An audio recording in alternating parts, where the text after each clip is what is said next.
Pittsburgh lost their last game. Coming into this one, we have a chance to not only make them 0-2, but also 0-1 in the division. And so right away, off the first 2 weeks of the season, we have an opportunity to really set ourselves apart from two of our division rivals and create a good gap going into week 3 against the Tennessee Titans. So for me, I feel as though this is a very, very important game. It's a critical game for us because if we drop this one, well, we're going to be behind Baltimore. We're going to be tied with Pittsburgh, except I think depending on point differentials, who knows, whatever. But, it makes things harder, makes things confusing. And, all of a sudden, something that could have been a great opportunity is now, turned into something that now we've got a headache because now we've really got to fight ourselves out of it. But I say, this is such an important game.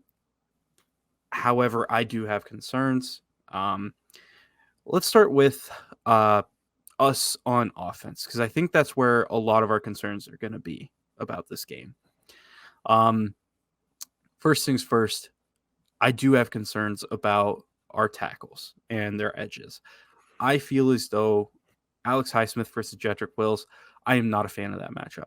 I am absolutely not a fan of that matchup. Hell no. And when I look at how the Steelers, because listen, a lot of things are going to have to go the Steelers' way for them to win this football game. Let's be blunt about it. And it's not a matter of that, they're poorly coached or whatever. Obviously, I've gloated about Mike Tomlin for forever, but it's more so we're just a more talented team. And Matt Canada and that Pittsburgh offense is a dumpster fire, right? So they're going to have a lot of things to overcome that. And what I can tell you is if they are going to find a way to win this game, it's going to be because they're creating pressure and getting to the quarterback and forcing turnovers. That's their recipe. That's the recipe. They have to force turnovers. They have to win this turnover margin, and they have to win it by a good amount. And, when I look at the tackle situation, of course, Alex Highsmith and Jedrick Wills, we just talked about. TJ Watt versus DeJuan Jones. I know that DeJuan Jones physically is built to be able to handle TJ Watt, not necessarily win every time, but not lose terribly. He's kind of built for that, but also at the same token, we're talking about TJ Watt here. And I think a lot of people who have been talking about this matchup have been not understanding just how good TJ Watt is. I mean, he's listen, Myles Garrett, we love him a lot. He's, in my opinion, he's the best player on the defensive side in football at the moment. But TJ Watt is right there, if not better. Let's be completely honest about that. So when we look at it and we say you've got a right tackle that you drafted in the 4th round going up against TJ Watt, easily the hardest matchup he's going to have all season, the best defensive player he's going to have all season. I think that it's underestimating it just saying, but yeah, he's big, he's kind of, he's built to handle TJ Watt because TJ Watt's a big, powerful edge and, he's a big, powerful guy. I think it's dismissive to say that. So when I look at it right there and I say our edges are a concern, that means that what we have to do, we have to establish the run, right? Which hopefully we'll be able to do, especially with Cam Hayward out. Establish the run, and with the possibility of Amari Cooper being out, which now essentially seems likely based off of reports, we're going to have to figure out what we're doing, who our targets are in the pass game, and we are going to have to be effective and quick in the pass game. So, there's offensively, there's concerns I have. And ultimately, this is going to fall on Deshaun Watson's shoulders. Deshaun Watson and Kevin Stefanski, like how most games are going to fall. But they're going up against Mike Tomlin. Mike Tomlin and his defense. And you know how I feel about Mike Tomlin. I think he's one of the best coaches of all time. I think he's one of the best coaches in the NFL. I do have some serious concerns about how we're going to get points on the Steelers this game. I really do. But with that being said, Derek, offensively, what are your concerns? Because I know we tend to think a little bit alike. Do you feel like I'm overblowing some stuff? Do you think, like, what are you thinking? So, yeah, I completely agree. Shocker. But I think the good news for the Browns is we have ways to get around it, which I feel great about because if you watch the 49ers and Steelers game, you saw a lot of RPO, a lot of quick stuff, but McCaffrey had himself a day. CMC against the Steelers, 152 yards and a touchdown. Um, it was more so just the 49ers and Kyle Shanahan had an answer for pretty much everything the Steelers were doing defensively. Now, I think for Kevin Stefanski, the problem becomes how much are you going to have to compensate for Jedrick Wills and for DeJuan Jones? Honestly, I think that I'm confident in Jedrick Wills in the run game, which actually makes me feel pretty good about this game. And I actually feel I don't want to jump the gun and kind of give my thoughts away, but I think that if the game plan is to come out early, because Cam Hayward being out for the Pittsburgh Steelers is a huge, huge deal. He has always been a menace against the Browns. And Cam Hayward, since being drafted in 2012, has only missed 11 games. So this is not somebody who is always out or deals with injuries. This is somebody that plays consistently, plays a lot, and wreaks havoc. Now, he's not going to be there. The Steelers are going to have an issue on the interior of that defensive line with him being out. Now, the good news for the Browns is guess where our best skill is? Joe Bitonio, Wyatt Teller, Ethan Posick. So for me, if I'm Stefanski, I'm starting off right up the middle. Go Chubb. Like, just give it to Chubb, run it right up the middle. And I feel confident because the 49ers ran away from TJ Watt. That's kind of how they took him out of the game, was just like, all right, we won't go near you. So I think the Browns can do that here. I think they can because Jed is a competent enough run blocker, rather, that the Browns can execute that. So I'm confident about the run game against Steelers heading into this Monday Night Football game. Now, the pass game is interesting because Amari Cooper, like you said, is probably going to be out. So, how is Stefanski going to kind of supplement Amari Cooper being out? Because I think, and I'm going to say this a lot this year probably, but in this game in particular, I think Elijah Moore is the biggest piece here as far as receiving weapons for the Browns in this game. Because if you're going to get the ball out quick, he's the go-to guy. Unless you're going to just throw it up to like DPJ and get that possession or like Njoku. But I'm not comfortable doing that personally. If I'm Kevin Stefanski, I want to get the ball out of Deshaun Watson's hands and into somebody's hands who can make a play with it. And for the Browns, we really have two guys right now who are capable of doing that, kind of making a play with the ball in their hands. Marquise Goodwin, which, by the way, Deshaun and Goodwin, once they start connecting, that's going to be pretty because there were some times in that Bengals game where, man, if they would have just been a half a step closer together, boy, oh boy, we would have had some pretty highlights from that game. Oh yeah, yeah. No, they were open. It was just Sean was Mm-hmm. underthrowing them. You can blame that on the weather if you want. Yeah.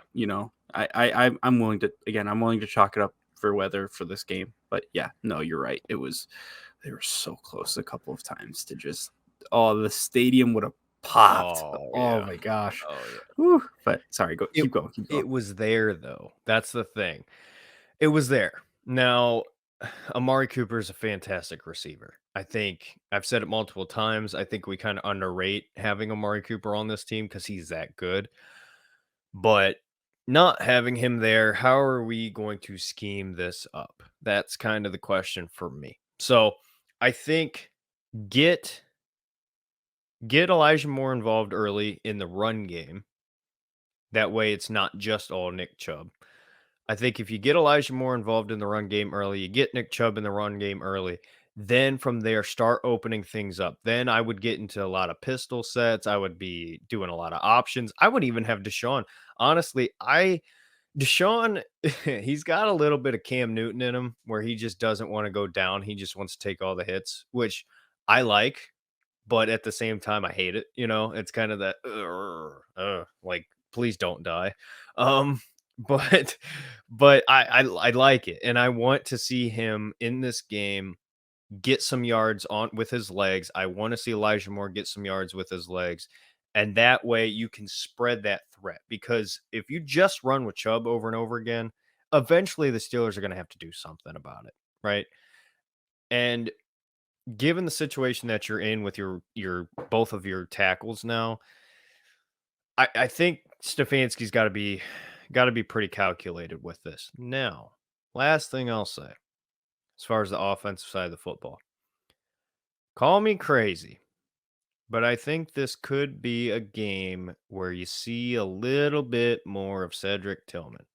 I think this could be a game where you see some attacking downfield with size. So I'm talking Tillman, I'm talking DPJ, and I'm talking Njoku, but not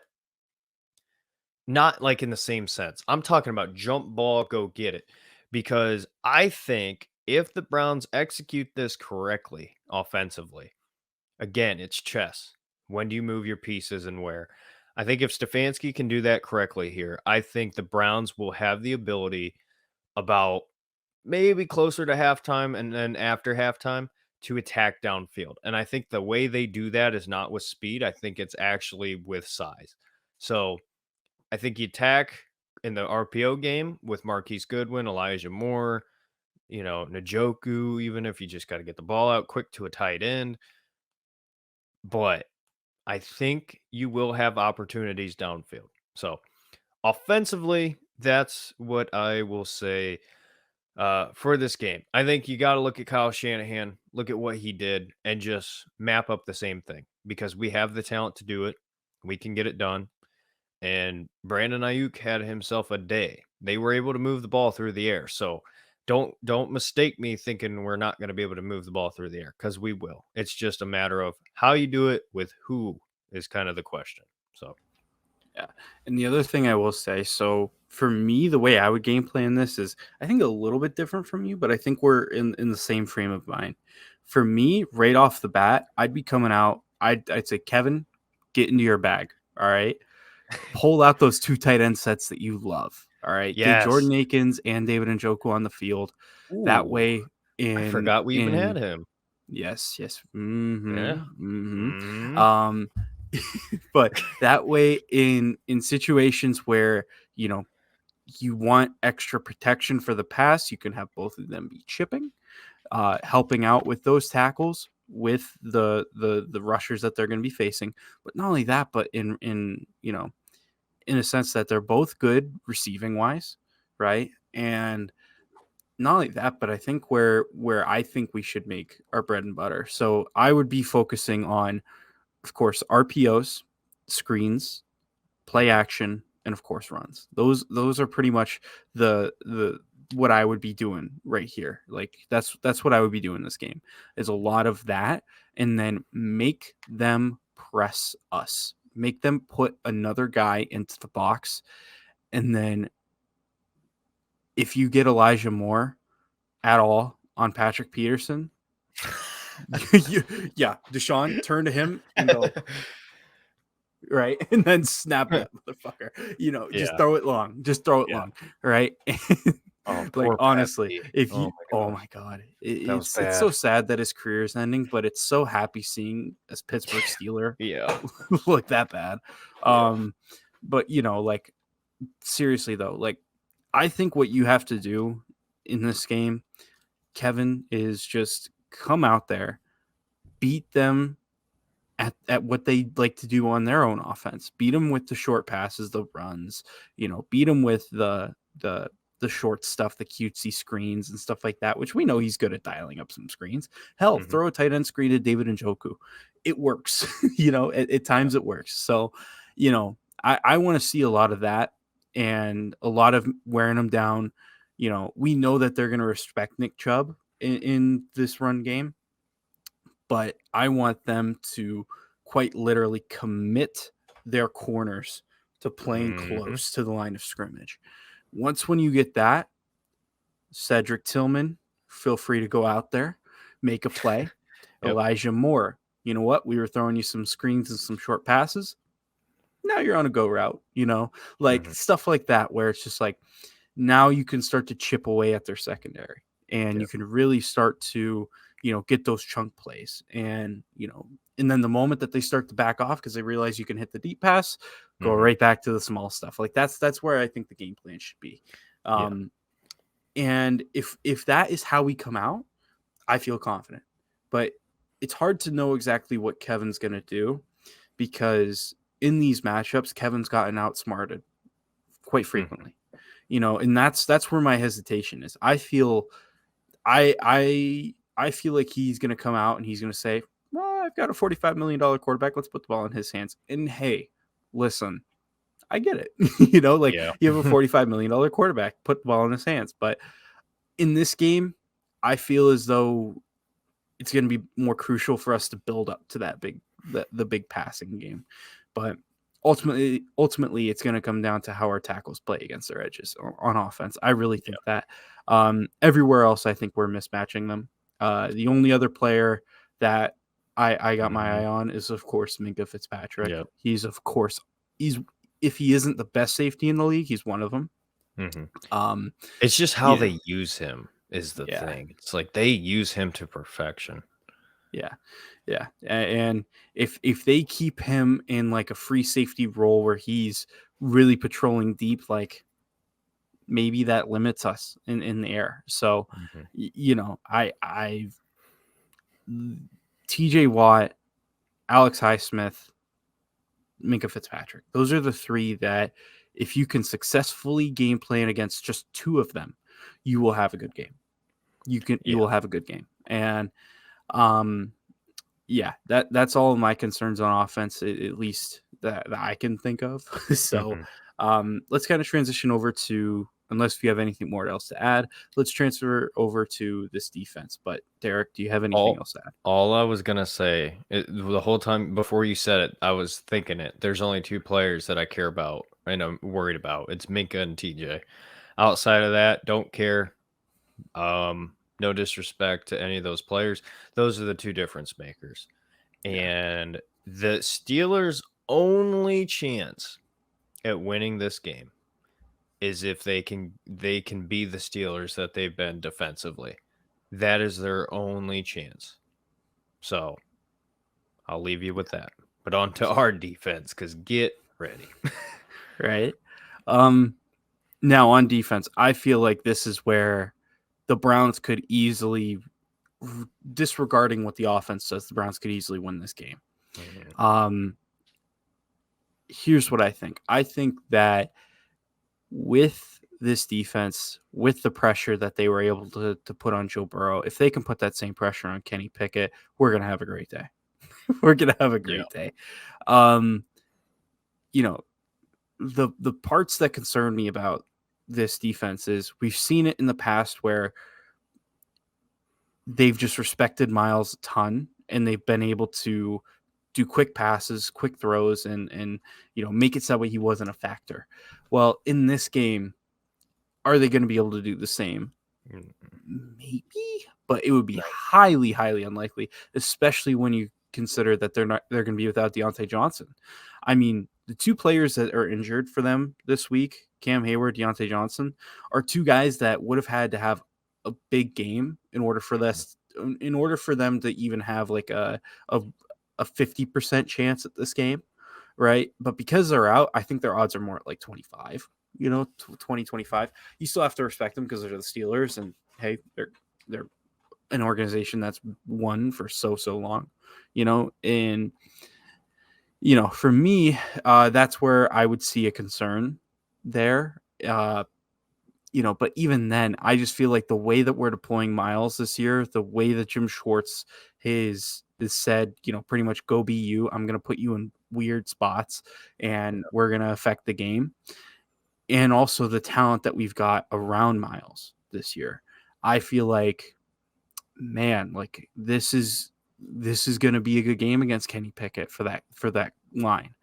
I will say, I think that Pittsburgh's going to come out and they're going to try to run the ball down our throats. And say what you want to say about the defense last week. If you wanted to point to a single area where they weren't perfect, I would say it was the run defense. It felt like whenever the Bengals were running towards the edge, I felt like Joe Mixon was able to get some good chunks. But Zach Taylor, I've told you before, I think he's super, super overrated. He didn't stick with it. So good enough for us. But I will say, you know what? I think that we're going to be testing out our new shiny D tackles for this game. And we're just going to see how it goes because, I think that this battle of the front seven, we've got the upper hand.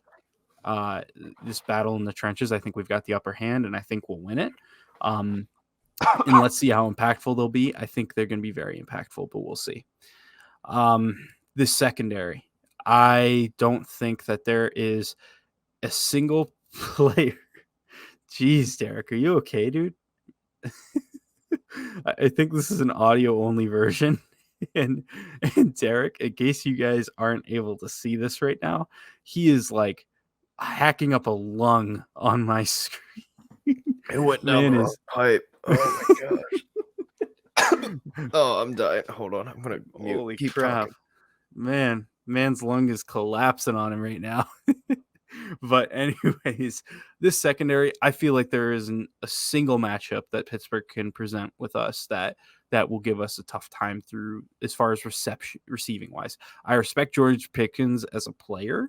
However, I don't feel like George Pickens individually is good enough to win this game for the Steelers. I don't think he's an Antonio Brown. I don't think he's anywhere close to that. I think he's a solid player, still very, very much unproven.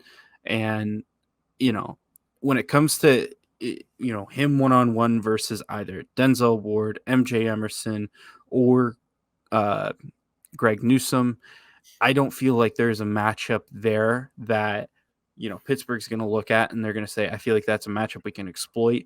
And even if they feel that way, realistically, are they going to be able to exploit it enough to where they're going to be able to get a lot of success through the air? I don't think so. So all in all, I feel really good about our pass defense. Our run defense does concern me a little bit, but the big thing is if we can get to Kenny Pickett, and the other big thing is if we can force turnovers. We didn't force a single turnover last week, even though we looked absolutely flawless on defense. It was really the only thing that the defense was missing. Are we going to be able to get a turnover this week? And, you're playing against a rookie, Kenny Pickett, who certainly did not look great against the 49ers last week. I feel like you can force a turnover out of him, get an interception, get on him quick, get on him right out of the gate. Joe Burrow's first play from scrimmage this season was him looking up and seeing Zadarius Smith all up in his face. I want Kenny Pickett to come into this game, his first snap, Myles Garrett, Zadarius Smith, Obo Okoronkwo, Shelby Harris, Dalvin Tomlinson, one of those guys, anybody, hell, even JOK, in his face.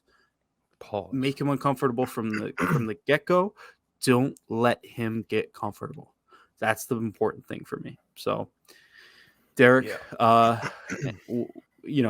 first and foremost, are you okay? Are you going to survive? I'm going to be fine. And then second, that was bad. Thank God we're not on camera. I mean, Tristan saw it, but oh my gosh, that's the worst. recording cough / whatever that was. Because at one point I had like a hiccup in there and I was just dying. I don't know. Anyway. Yeah. Mance was like bent over for like a minute and a half. I was worried he Yeah. passed out. Like he was having like, I thought we were gonna have to stop the pod. Like, he Yeah. acted like Have he a good was one. like, See you next time. No. yeah, right. He acted like he got absolutely crunched in an NFL tackle. Was getting Oh taken my out on the gurney, but gave me the thumbs up. So he's fine. like Yeah. that's how it felt. Yeah, no, I'm good. Uh, Yeah, so football.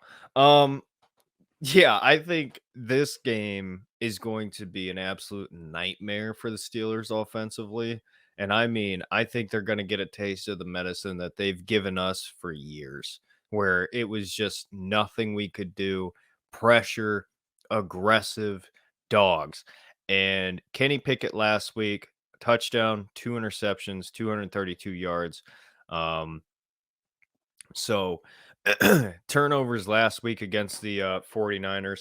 And I think the Browns have a better secondary for sure than the 49ers. That's the one spot I can confidently say I think we are better. So I like that matchup. They got George Pickens and not really anybody else. Calvin Austin the third. I like him. I think he's okay. I think he could be good. Not here, not now.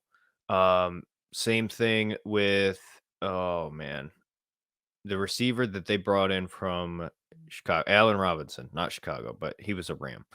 Allen Robinson, I think, is okay receiver. I think he's fine. I think he'll get a couple receptions maybe in this game, but will he be effective? No, he won't be. Not at this point in his career. I think Kenny Pickett's going to be forced to hold on to that ball, which is why I agree with you that they're probably going to want to run the ball. Um, but last week, Kenny Pickett was sacked 5 times. 5 times. So I think the San Francisco 49ers are one of maybe 2 to 3 teams, along with the Browns, as far as the best defenses in the National Football League. So I'm expecting the Browns to get multiple sacks. I agree with you. I'm expecting turnovers. Um, but also the Steelers last week, the problem with that 49ers game was they got down so quick that they couldn't really do anything. So Najee only had 6 attempts rushing the ball and he had 31 yards. So they couldn't run the ball last week because they were down. So for me, I think if you're the Browns, that's why it's so important offensively to come out and do the right things and establish yourself offensively and get up on the board, because if you can get up on the Steelers, then you're forcing them to throw the ball. And if you force them to throw the ball, you saw it last week. Again, 2 interceptions, sacked 5 times. It was a nightmare. So I think it's all about speed. I think, like you said, you just get to pick it early. He's a young quarterback. The Steelers don't have a ton of weapons. Pat Frymuth is somebody who I think he's a really good player. Am I terrified of him? No. I think the Browns could take him out of the game. Yeah. So really, it's George Pickens and Fryermuth offensively as far as receiving threats, other than Najee out of the backfield. But I think the Browns defensively should have a crazy, fun, and kind of terrifying game if you play the Browns this season watching this game, because I think this is going to be disgusting. I think this is going to be nasty. I think the Browns are going to go into no longer Heinz Field. I'm not going to try to pronounce what it's called now.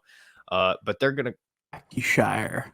Okay. They're going to go there and they're absolutely going to stomp and just rub all over that turf, that Steelers offense, because they really can't. I mean, I don't know what they're going to be able to do. I mean, let's be honest here. Their left tackle was terrible last week against the 49ers. And then their right tackle was injured. So you're potentially looking at the first ever start for Broderick Jones. And welcome to the NFL, pal. You got Myles Garrett or Zadarius Smith. Congratulations. Um, that's a nightmare. That's a nightmare because listen, I like Broderick Jones. I was pissed when the Steelers drafted Broderick Jones. Is he ready now? No, he's not ready for what he's going to face. And that Steelers offensive line is not great as it is. And you add on the injury. Whew.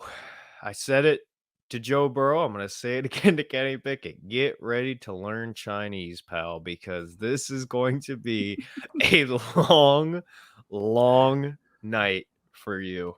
And Oh, I am pumped. I am so pumped. Because also, they're not going to be able to run the ball either. I'm mhm. fairly confident they're not going to be able to run the ball. Well, and that's again, that's where the if they're going to win this game, it's going to be because Najee Harris goes off, and it's going to be because Kenny Pickett was a check down king. Like that's Yeah. they're that's the only way that they're going to win because they don't have. I don't want this to sound disrespectful, but they don't have the playmakers that are gonna make plays on their own to impact this game on offense. They got to hope for heroic performance. That's what they really got to hope for, in my opinion. And um, you know, again, I do respect that. This is a Mike Tomlin team. You know, however, this is Matt Canada's offense, baby. Yeah. No offense. I respect Mike Tomlin's defense. I could not respect less Matt Canada's offense. Let me get that straight. Mhm. Um, you know, but again, they're really gonna have to hope that this Browns team isn't able to get home on Kenny Pickett, which I believe they will, isn't going to be able to force turnovers, which I believe they will, and is going to have breakdowns in coverage, or is going to have not have the best run defense. Honestly, that's the only way that they're going to win this game is if there's breakdowns in coverage, if there's the run defense isn't looking good enough, and we got to put an extra guy in the box. Like, that's the only way I can see them pulling this off offensively.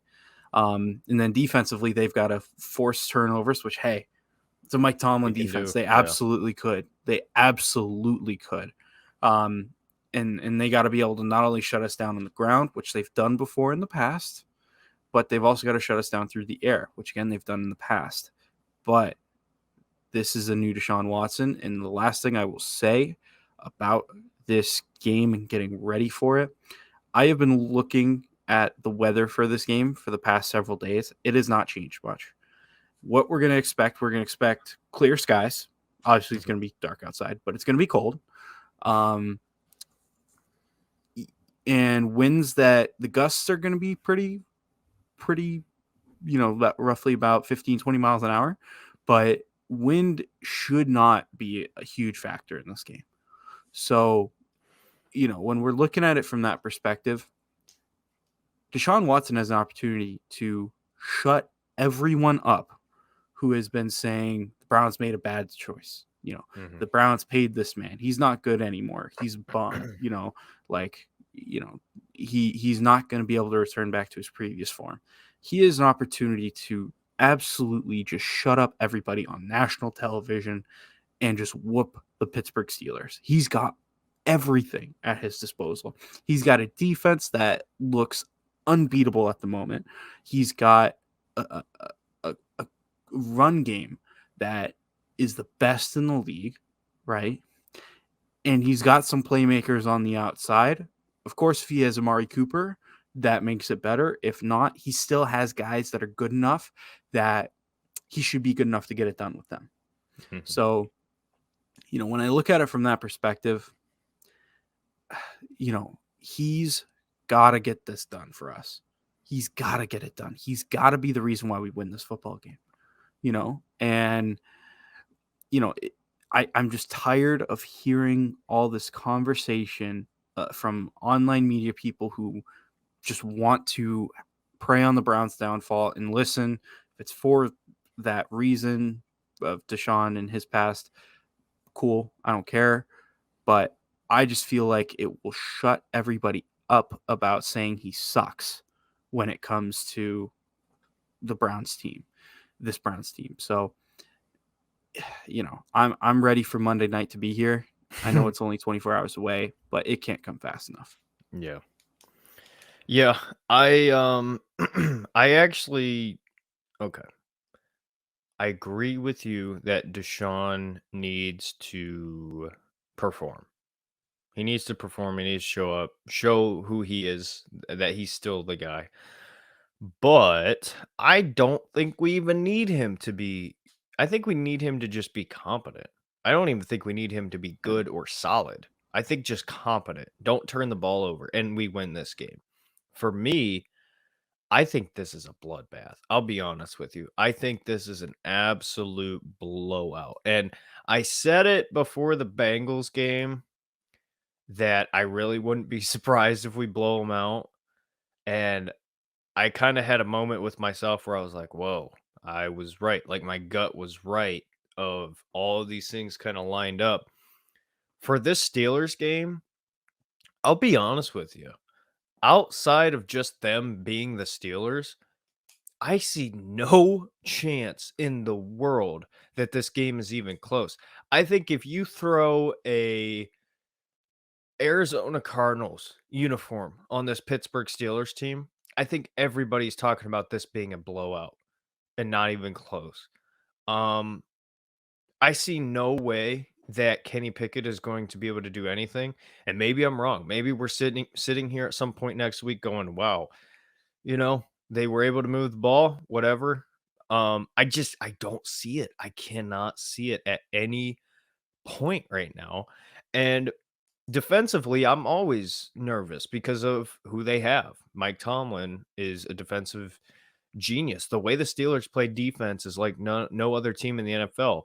And the Browns finally have that ruthlessness, that aggressiveness. Um, However, I'm fairly confident that with um Cam Hayward being out, it's a little bit different. I think you're going to find out how big of a difference maker Cam Hayward is by him being out of this game because I'm confident in the Browns offensive line. And if you don't have that monster of Hayward in the middle, guess what? You can pull, you can bring guys, Wyatt Teller pulling towards TJ Watt or Alex Highsmith, whichever, right? You can do that and not really have to worry as much. So, offensively, little bit concerned, but I think Deshaun is going to have a much better game. And what excites me the most, Tristan, is we are week 2 in the NFL season. Everybody's still watching. Nobody's bored of football. And the Cleveland Browns and the Pittsburgh Steelers play on Monday Night Football in prime time. And you are going to see the Cleveland Browns go into that stadium yet again and wipe the floor with the Pittsburgh Steelers, and everybody's going to have to see it. Everybody's going to have to see it. Stephen A. Smith, who's a Steelers fan, put the Browns, and I'm not reacting to media, right? I'm not saying that's important, but the respect factor is what's important. And you know how you get respect? You go out there defensively and you shut them down completely. Knives to throats. That's what I want to see tomorrow night. Knives to throats. And I think we're going to get it.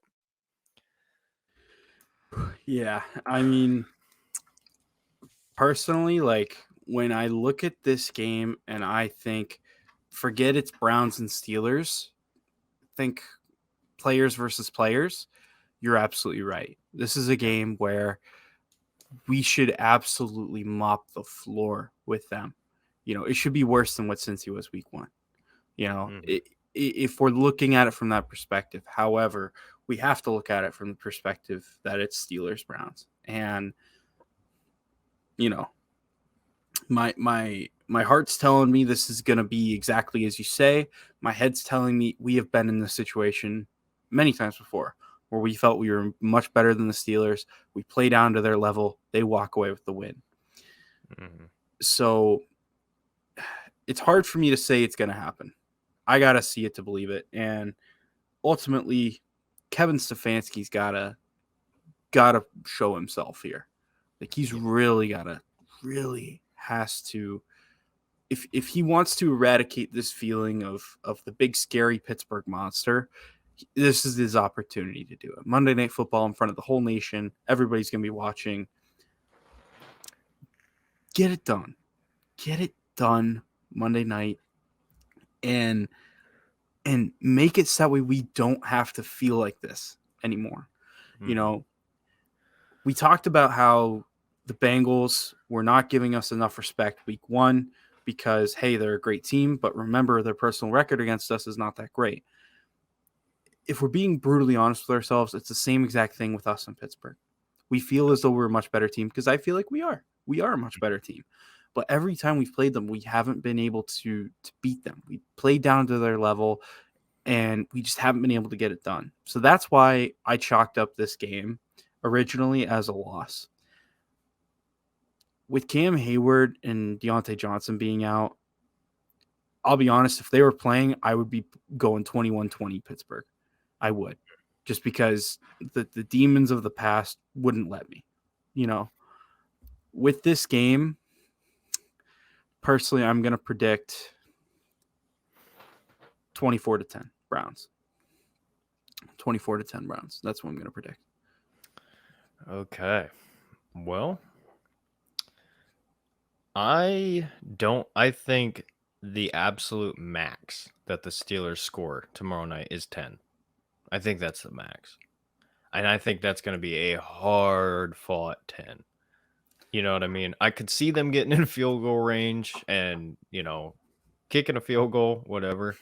But I think it's going to take a busted coverage. It's going to take the Browns getting in their own way versus the Steelers actually making a play. That's what I see. Now it is the NFL, right? Any team can beat any team at any given point. But it's hard for me to give a score prediction here. I'm kind of more so thinking like 33-7, 33-10 maximum. Like I think this is going to be, and another thing too is I could see this being a game where the first quarter is very slow to start. I think both defenses can really hammer each other in the first quarter. And then in the second quarter, you might see the Browns start. Hold on. Let's look at the sheet. First quarter for the Browns and Bengals, 0 points for each team. Second quarter, 10 points for the Browns. Okay, so it wasn't until the second quarter that a point was put up for either of these teams. And then the Bengals got their 3 points in the third quarter. So I kind of see a similar path here where I think the first quarter is very close. I don't know that it's going to be 0-0 necessarily. Somebody might score, but I think it's not going to be a offensive masterpiece right off the bat. I think it's going to be a feeling out process, and then that's when you're going to really find out what this will look like towards the end for me. The other thing I'll say is Kevin Stefanski historically throughout his time in Cleveland has always had fantastic opening drives. They get to the red zone at minimum or they get it to the end zone. His opening drives have been fantastic. It's always been the criticism to come to him outside of that. If he can have, let's say we get the ball first in our opening drive, we can take it down and score. Mm-hmm. Fantastic. Because, I think that, if he's able to replicate that success he's had in previous years into this game and we can go up early, I think it kind of seals it. I'm with you. I don't see Pittsburgh being that big of a threat, but as far as passing attack and offense, so yeah. This is huge though. You mentioned it. The Browns have an opportunity here to go 2-0 to start in the division, which is huge because I liked a lot of what I saw from the Baltimore Ravens. I really did. I thought they looked pretty good today. I think the Bengals are a good team. And I think even though the AFC North kind of looks a little sleepy to start, I think it's going to pick up. I think the Ravens are going to pick up. I think the Bengals are going to pick up. So for the Browns, I think it's highly, highly, highly critical. Starting off, having these 3 in-division games to kick off the year. You already have, but you got the job done at home against Cincinnati. Boom. Right off the bat, 1-0. If you can go do it's literally just don't get in your own way. Don't let, like you said, the past get in the way. Just go play football. You're better. Go get the job done. Go beat the Steelers 2-0. Tennessee Titans beat the Chargers today. That game could be a little bit tougher than maybe we think. Maybe. But outside of that, you got the Bengals, the Steelers, Titans, Ravens. Just looking at the first 4 games of the year. If the Cleveland Browns could come out and win at least 3 of those games, and we talked about it. I wasn't able to get the schedule uploaded yet. It's, whatever. But if the Browns can come out and pull off winning against the Bengals, the Steelers, and the Ravens to start the year, wow, that is huge. And that's why this is such a critical game here because, like you said, I don't want to say must win because we're 2 weeks into the year. It's not a must win. However, looking to position yourself better for the future, winning this game is huge. Because even if you can win one of the next 2, if you can beat the Titans or beat the Ravens, or even if you drop the game to the Ravens but you beat the Titans, you're putting yourself in a really good spot towards the end of the year. So, yes, it's week 2, but it is a big game. And also, you can kill the confidence of the Steelers. You can absolutely destroy their confidence. George Pickens is already pissed. I don't know if you saw that, Tristan. Mm-hmm. Pickens is already, he's like, I like being here, but this ain't it. That's all I'm going to say. Imagine if Monday night, like this is straight from Browns fans' dreams. Imagine if Monday night, tomorrow night, we go out there and we absolutely shred the fuck out of them, and like we throw for like 40 points. Yeah, this is what it's gonna be. It's gonna be hot. Y'all can't see this on camera, but I got a lighter. But imagine if we can just go out there, absolutely shred them, put up like 30 on them, and like not let them even get a touchdown, right?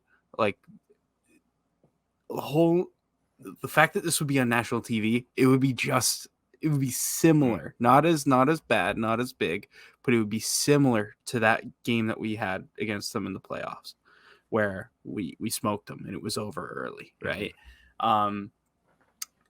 That if we could do that and have the whole like Steelers fan base, national media, like panicking on them, freaking out, like, oh my God, like we suck, everything like that. Like, and then on our side of things, we can go, we're 2-0, 2-0 in the division, baby. Woo! Like that would be, oh, please, Cleveland, just get it done. Get it done tomorrow. Let's get it done. I'm not worried about it at all. Honestly. I'm so ready to have a great season, and a season where we can actually look at it and say, this is a damn good Cleveland Browns team, and we're capable of getting it done. We're capable of getting it done. We know we can get it done. That's what I want it so bad. I want it so bad. Week 1 felt so good. I want this to be even better. Well, dude, that's how I felt when that game for the Bengals was over, right? I did not feel good physically, like sick wise. I did not feel good. So it didn't really hit me the monumental win that was until like a day and a half later, where I was just like, wow. Like I was listening to Ken and Anthony 92.3, and I was like, man, we did it. Like we did it. And we're here. We're here. This team's special. So, with that being said, continue it. That's the biggest thing. Don't let the highs of week 1 overtake you. Come out, get the job done, and go from there. Carry that momentum into Tennessee. You go back home again.